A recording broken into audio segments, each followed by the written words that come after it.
什么？小子，就这点水平吗？别闹我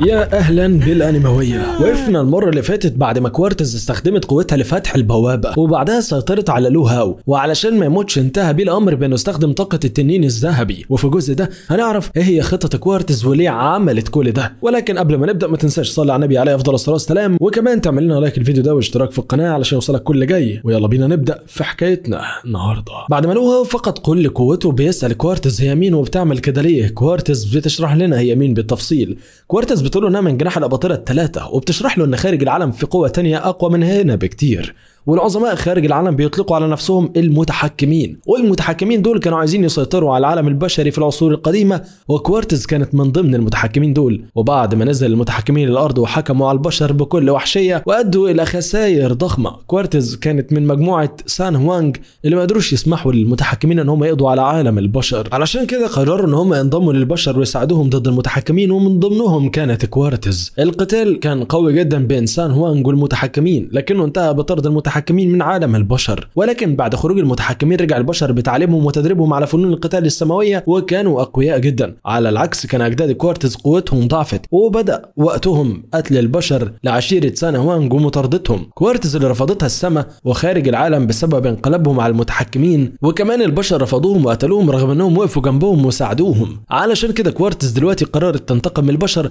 خاصه من المقاتلين، وعلشان تحقق ده كان لازم تزود قوتها من سلالة سوزاكو، وده سبب وجودها هنا وبحثها عن الكنز. وكان لازم لها شخص يحمل قوة سلالة التنين علشان تستخدمه كطعم لزيادة قوتها. لو بيعرف ان كوارتز كل همها انها تسحب قوته، وكوارتز بتطلب منه يتعاون معاها وينقل سلالة التنين ليها في مقابل انها تنقذ حياته. طبعا لو هو بيرفض رغم ان هو بيكون تعبان جدا وما بيقدرش يقاتلها، ولكن ما بيكونش قدامه اي حل غير محاولة الصمود. دوجو بيبدأ الهجوم على لو هاو، ولو هاو بيبقى قاعد مش عارف يتصرف ازاي بدون قوته، وبيكون شايف ان هو هيخسر بسهولة. ولكن في اللحظة دي بتظهر جنية المرايا المقدسة وبتدخل جوه جسم لو هاو علشان تديله طاقتها. لو هاو بيقدر يتجنب هجوم دوجو بسهولة وبيضرب بسرعة كبيرة، وبعدها بيهجم على كوارتز اللي بتستخدم اسلوب الدفاع القوي جدا، ولكن لو هاو بيخترقه بكل سهولة وبيوجه لها ضربة قوية للغاية. الجنية بتقدر تطور قوة لو هاو وبتستخدم طاقة كبيرة قوي. كوارتز ودوجو بيكونوا شايفين انها مرعبة. مش بس كده، دي كمان بتخليه يستخدم قوة السوزاكو وبيهجم بيها عليهم علشان يقضي عليهم تماما. وبعد ما قوة لو هاو اتطورت،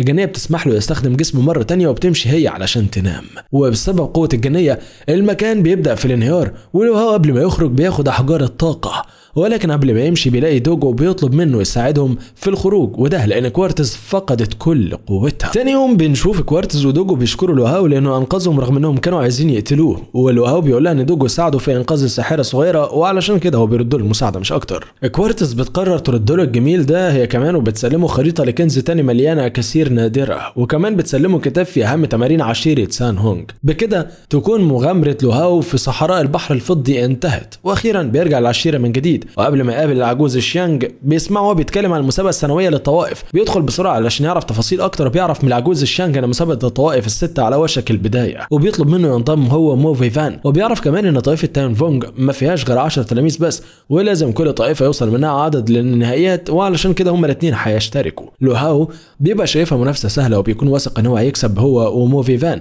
بيروحوا هما الاثنين للتصفيات الاولى ولازم يفضلوا على الحلبه وسط اخر 10 متسابقين. موفي فان ولو هاو بيقدروا يكسبوا اول 6 قتالات بسهوله وبسرعه كبيره. واحد من المقاتلين الاقوياء بياخد تعليمات من زعيم عشيرته علشان يقاتلوا هاو وموفي فان. المقاتل الاول بيقاتل لو هاو بيستخدم اسلوب قوي جدا في الهجوم ونادر كمان، والكل بيبقى معتقد ان هو هيكسب لو هاو، ولكن طبعا لو هاو بيتصدى الهجوم بكل سهوله وبيقضي عليه بضربه واحده بس. المقاتل بيقوم من جديد وبيكون متضايق ان لو هاو احرجه قدام عشيرته كلها، وبيهجم عليه بضربه اسطوريه لكنها ما بتاثرش في لو هاو نهائيا. بعدها لو هاو بيستخدم اسلوب هجومي قوي جدا وبيقضي عليه تماما وبيقتله. الاخ الاكبر المقاتل بيتضايق بسبب موته وبيقرر ينتقم ويهجم على لو هاو، ولكن زعيم العشيره بتاعته بيوقفه وبيمنعه من الهجوم ده. لو هاو بيعرف ان اكيد الزعيم اكتشف مقدار قوته وعلشان كده ما رضيش يضحي بتلميذه الثاني، وبعدها زعيم العشيره بيعلن ان لو هاو نجح في الاختبارات وهينضم للتلاميذ الاوائل. بعد انتهاء المنافسه لو هاو وموفي فان بيرجعوا بفلوس كتير جدا لعجوز الشانج، وبيكون فرحان على الاخر لان اكتر حاجات بيحبها هي الذهب والاكل والشرب. موفي فان بيشكر لهاو، بيعرفه ان هو في بينه وبين المقاتل شينج مشاكل لانه تسبب في شلله، وبيحكي له بقى ان مقاتلين طائفه شاينينج كانوا اقوياء جدا من بدايتهم في العشيره، وكانوا بيتلقوا تعاليم اسطوريه، ولكن موفي فان كان بيقدر يتغلب عليهم بكل سهوله. وبسبب ده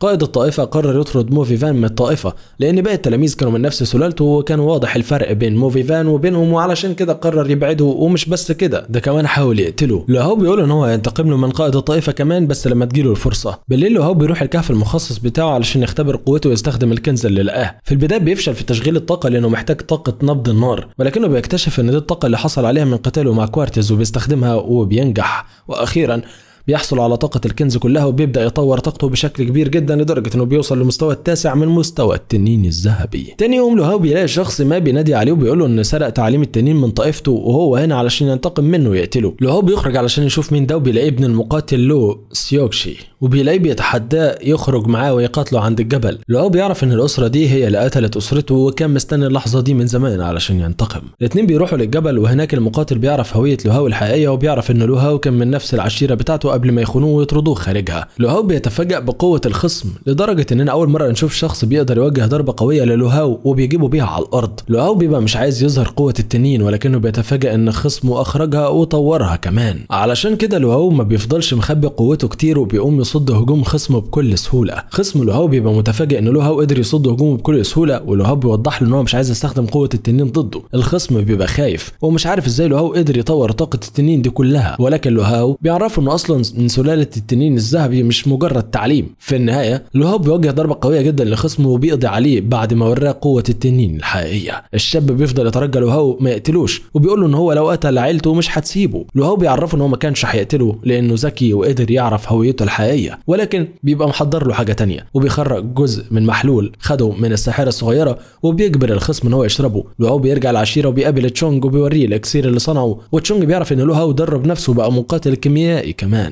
تشونج بيقول للهاو ان هو بقى قوي جدا وما فيش شك انهم وصلوا ان هم ينضم لميراث السيف. لهاو ما بيكونش عارف هو بيتكلم عن ايه، بس بيعرف ان العجوز الشانج قرر يرشحه للانضمام لميراث السيف، وان ميراث السيف مفتوح للجماهير السنه دي، والعجوز الشانج قرر ان هو يرشحه ليها. لهاو بيبقى مستغرب ان العجوز الشانج عمل حاجه زي دي، خاصه ان هو معرفوش.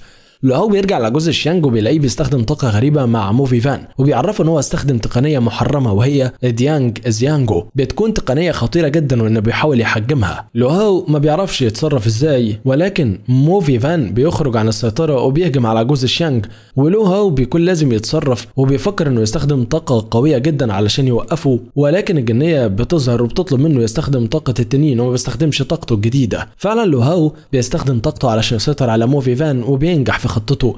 بعد شويه لهاو بيصحى وبيلاقي موفي فان سليم، فبيقرر يساله عن ميراث السيف ويعرف هم ليه خبوا عليه الموضوع، وموفي فان بيعرفه انها قصه طويله هيحكي له عنها. في البدايه بيشرح له المسؤول عن طائفه ميراث السيف هو شينجان اللي لهاو قتل تلميذه المفضل، وان موفي فان اصلا كان مشارك في ميراث السيف، وانه عارف ان لو لهاو اشترك شينجان هيحاول يأذيه بكل الطرق، علشان كده مش عايزينه ينضم لميراث السيف. وفي الاخر موفي فان بيقول ان في معركه بينه وبينهم ولازم يخلصها. لهاو ما بيكونش خايف وبيطلب منه يروح معاه علشان يوريهم ان هو مش خايف منهم، وكمان يساعده في الانتقام. العجوز الشانج بيكون سامعهم وبيوافق على انضمامهم هما الاثنين لانه واثق فيهم بشكل كبير. فايه اللي هيحصل بقى لما لهاو يروح يحضر ميراث السيف؟ وهل هيقدر شينجان يقتل لهاو، ولا لهاو هينجح في مساعدة موفي فان على الانتقام؟